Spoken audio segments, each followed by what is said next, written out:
What's good, everybody, and welcome back to another video. I hope you guys are all well, had a great bank holiday weekend. I know it's obviously the other end of the week now, but I'm not sure if I've spoken to you since. I hope you guys had a great one with family, friends, girlfriends, boyfriends, and if you did just spend it on your own, yeah, you know, I'm all for that and all, so it's all good.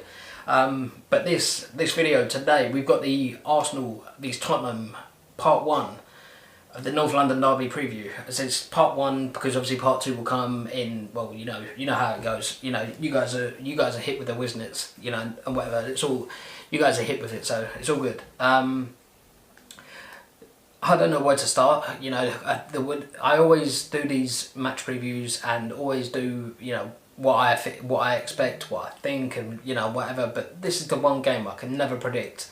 I don't get me wrong. Predicting sports an absolute bollock anyway, so it's really hard to predict, because obviously what you want to happen and what you think is going to happen are two completely different things, and you don't want to say what you think is going to happen.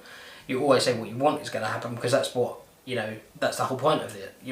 It's don't get me wrong, being realistic, obviously, you know, up until a point, that's fine, but you've got to make sure you get your own opinion out there. So that's where I'm going to start with mine.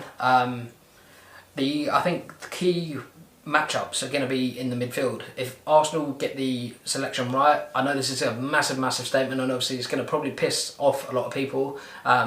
If Arsenal get the team right, I don't see Spurs being able to live with us, and that's not just my own opinion. That's actually, I've spoken to quite a few Spurs fans. They're actually worried heading into the North London Derby. Maybe not all of you are. Perhaps, you know, perhaps some of you are that are watching this video. Perhaps none of you are. But that's for the first time in like maybe 3 years, that I've heard that Spurs are actually worried about us and perhaps what damage we can cause you lot for the first time. And I say for the first time, but it's obviously the first time we've had, I think, a settled enough squad to be able to be happy about it.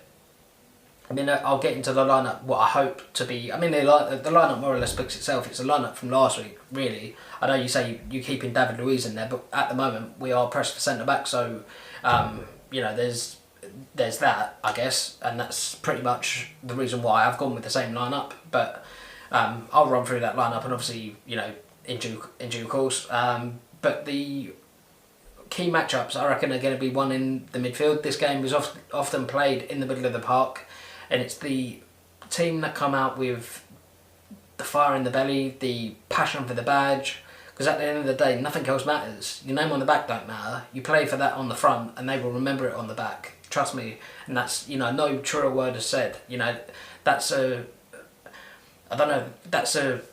universal saying in football. You know, it's not just for, you know, it's just, I know I'm stating the obvious there, but it is a universal saying in football. So you can, you know, you can have all the ego you want and all this and that and whatever, you expect this, expect that and whatever, but it's one of them.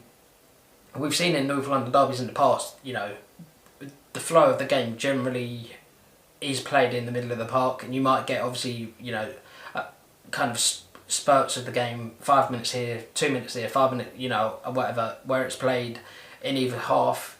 Who knows, you know, again, I've got to obviously give a prediction of a scoreline, but I'm not going to say I expect it to happen. I'm going to say I will just give it, and, you know, if it happens, then great. If it doesn't, well, then obviously we go again, and, you know, and that's, we take whatever punishment as such, or, you know, banter, not punishment, but banter that, you know, that lot have. I say that lot because obviously it's just my thing, you know, it's not just my thing, it's probably everyone else's and all. But anyway, the ones in the past have dictated, you know, and obviously I think we should have, well, I think we should have, but we obviously didn't. We shaded it and arguably should have been out of sight before Spurs scored their goal at Wembley. Obviously it was at Wembley last year, I think, and it's, you know, it was one of them, I don't know, just, again, because all form goes out the window, I think the players genuinely feel the pressure, you know, the passion from the fans, from the stands, you know, in the stands. I've been there. Obviously, I've been at the Emirates for a North London derby. It was the 4-2, and that was incredible. It was just, to be fair, one of them games where no team could have beaten us on that. That was Arsenal on their day, and unfortunately, well, I say rather fortunately, but unfortunately for Spurs fans, it was it was us on our day, and we were able to get the W, and I think we were able to play you off the park that game. To be fair, and yeah, I say to be fair because that is relatively fair. It's a fair, a fair statement. To be fair, but yeah, but recently, obviously, I mean, as I say, I mentioned 3-4 years ago, you guys were coming in and we were the ones that were worried. I'm not worried at all. I don't think. I don't necessarily think there's alright. You're worried about Kane. Yeah, that's fine. Obviously, he worries any team. It's not just it's not just a North London derby where you think suddenly Harry Kane's coming to the Emirates or whatever, and we know his record. He's got an absolute astounding record. They were talking about can he make history in the North London derby, which I have no doubt that he probably will. But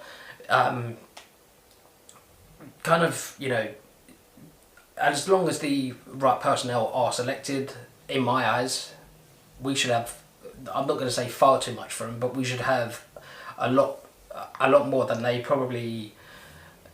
I say they, obviously I don't like saying they. It's like kind of a lot more than Tottenham, to give them respect. A lot of to give us credit, really. I mean, our front three is probably better. I would say, and you might say, and you probably will say, that it's because you're an Arsenal fan, and obviously you only comment on your own front three, and it's like any other team. You look at Liverpool, you look at City, you look at Spurs. Any other team that have got a front three as potent and as lethal as ours have, and ours are. It's it is one of them where it's down to personal preference. Personal, like who you prefer seeing as such, and what the type of player you prefer as such as well. But as the lineup goes, I mean, I'm playing a 4-2-3-1 because that's a standard. It seems to be a standard Arsenal formation. 4-2-3-1. Leno in goal. Obviously, that goes without saying because obviously now I think it's only Martinez that can rival him. But there's no way you bring in Martinez for such a crunch game like this. Maitland-Niles at right back. Because again, I think the way he's adapted, it's not his own position by any stretch, but he's not shirked responsibility. He's not, he's dived right in at the deep end, and you could say because he's a professional footballer, he should be able to play anywhere, but I don't think that's the case in many respects. As in many respects. He's been a model professional from the minute he's had to fill in at right back to right now, to the current moment. David Luiz, and Socrates, Papa, or whatever you want to call him, in the middle. I think that again, I'm going with the same back four as he did. Actually, no, made one change, but the same sort of the same majority, the same personnel as such, for better words. Yeah, Luiz and Papa or Socrates in the middle. Kolasinac coming in at left back, left wing back, whatever you want to call it. I don't know. Depends on how he wants to play. Depends if he wants to play like 5 in midfield as such, or or the 4-2-3-1. Xhaka and Torreira as holding midfielders, because I think those two are the best potent that they get. They've got the best win percentage and the best kind of win conversion as well, also, which is very key. And I think, that being said, it only kind of leaves one person. If you're not going to pick Ozil, which I don't think he'll come straight back into the side for such a crunch game, who knows? I mean, I'm hearing a lot of people are saying, that we've seen the end of Ozil. So I don't know. Obviously, I'll make what I will of that, and you can make what you will of it and all. But I think obviously Ceballos, the way he played in his debut, and obviously he didn't really play too bad, and he hasn't played too bad since he's been there. As just summary of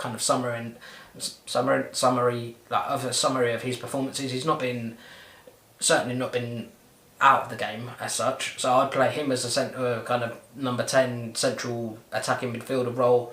And the front three up front are obviously Aubameyang, Lacazette and Pepe. You know, I think there's only so much you can say about those three that kind of almost words don't. You know, we've seen what Aubameyang and Lacazette could do to any team, and that includes Spurs. You know, I'm not, again, I don't want to be going at them. You know, it's about us for once. It's about us as a team. It's not about, you know, oh my God, it's a North London derby, we're going to get turned over again.